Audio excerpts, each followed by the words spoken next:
Middle east में हालात तेजी से बिगड़ते जा रहे हैं। इजराइल ने ईरान पर बड़े स्तर पर मिसाइल हमले किए हैं। इसके बाद जवाबी कार्रवाई की तैयारी तेज हो गई है। अंतर्राष्ट्रीय एजेंसियों का मानना है कि ये संघर्ष बड़े युद्ध का रूप ले सकता है।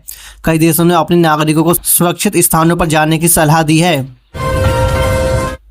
अमेरिका की राजधानी वाशिंगटन डीसी ने व्हाइट हाउस के पास अचानक फायरिंग की घटना से हड़कंप मच गया है। सुरक्षा एजेंसियों ने इलाके को घेर लिया और संदिग्ध की तलाश शुरू कर दी है। घटना के बाद हाई अलर्ट जारी कर दिया गया है। अधिकारियों का कहना है कि जांच जारी है और जल्द ही पूरी जानकारी सामने आएगी। उत्तर प्रदेश में तेज आंधी और बारिश के कारण कई जिलों में भारी नुकसान हुआ है। बिजली गिरने और पेड़ गिरने से कम 8 लोगों की मौत की खबर सामने आई है। प्रशासन ने लोगों को घरों में रहने और सावधानी बरतने की सलाह दी है। मौसम विभाग ने अगले 24 घंटों के लिए भी अलर्ट जारी किया है। पीएम नरेंद्र मोदी ने पश्चिम बंगाल के कूच बिहार में रैली और संबोधित करते हुए विपक्ष पर निशाना साधा। उन्होंने कहा कि राज्य में बदलाव निश्चित है और विकास के नए दौर की शुरुआत होगी। उन्होंने केंद्र सरकार की योजनाओं का भी जिक्र किया और जनता से समर्थन की अपील की। सुरक्षा एजेंसियों ने उत्तर प्रदेश में आईएसआईएस से सुरक्षित संदिग्ध आतंकी को गिरफ्तार किया। आरोपी को दिल्ली हाईकोर्ट में पेश किया गया है और आगे की पूछताछ जारी है। अधिकारियों का कहना है कि इस गिरफ्तारी से बड़े हमले की साजिश नाकाम हुई है। मुंबई में सुरक्षा एजेंसियों ने 2 संदिग्ध को हिरासत में लिया।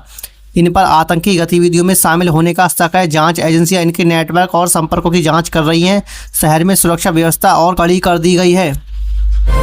छत्तीसगढ़ के अंबिकापुर में एक बड़ा सड़क हादसा हुआ जिसमें 4 लोगों की मौत हो गई और कई घायल हो गए। हादसा तेज रफ्तार और लापरवाही के कारण बताया जा रहा है। घायलों को अस्पताल में भर्ती कराया गया और पुलिस जांच में जुटी हुई है। चुनाव आयोग ने बड़ी कार्रवाई करते हुए चुनाव के दौरान अवैध धन पर रोक लगाने के लिए 650 करोड़ से अधिक ज़्यादा की नकदी और शराब जब्त की है। ये कार्रवाई कई राज्यों में की गई है। अधिकारियों का कहना है कि निष्पक्ष चुनाव सुनिश्चित करने के लिए सख्त कदम उठाए जा रहे हैं। नेपाल में ईंधन की भारी कमी के कारण सरकार ने सप्ताह में 2 दिन छुट्टी लागू करने का फैसला लिया है। इससे पेट्रोल और डीजल की खपत कम करने की कोशिश की जा रही है। आम लोगों को भी ईंधन बचाने की अपील की गई है।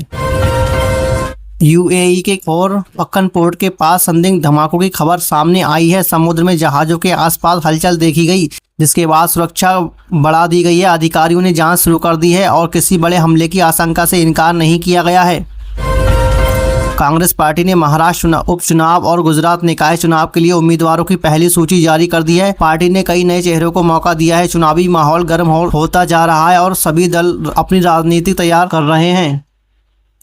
दिल्ली हाई कोर्ट में 13 पदों पर भर्ती निकली गई है। इच्छुक उम्मीदवार 10 अप्रैल तक आवेदन कर सकते हैं। चयन प्रक्रिया में लिखित परीक्षा और इंटरव्यू शामिल होगा। युवाओं के लिए एक अच्छा मौका माना जा रहा है। डोनाल्ड ट्रंप ने ईरान को चेतावनी देते हुए कहा कि अगर होर्मुज स्ट्रेट नहीं खोला गया तो अमेरिका सख्त कदम उठाएगा। इससे वैश्विक तेल बाजार में हलचल मच गई है और कीमतों में उछाल की आशंका बढ़ गई है।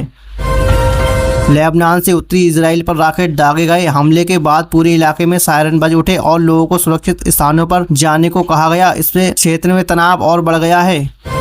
धनबाद में एक फैक्ट्री में सिलेंडर ब्लास्ट से 3 लोगों की मौत हो गई और कई घायल हो गए हैं। राहत और बचाव कार्य जारी है। प्रशासन ने घटना की जांच और आदेश दिए हैं और सुरक्षा व्यवस्था की समीक्षा की है। अगर आपको ये ताज़ा और सटीक खबरें पसंद आई हो तो वीडियो को लाइक करें, चैनल को सब्सक्राइब करें और अपने दोस्तों के साथ वीडियो को शेयर जरूर करें, क्योंकि यहाँ मिलती हैं आपको सबसे तेज, सबसे सटीक और बिना फालतू बातों के सीधी खबरें। मिलते हैं अगली वीडियो में एक और बड़ी और धमाकेदार अपडेट के साथ। तब तक के लिए देखते रहिए, अपडेट रहिए और सबसे आगे रहिए।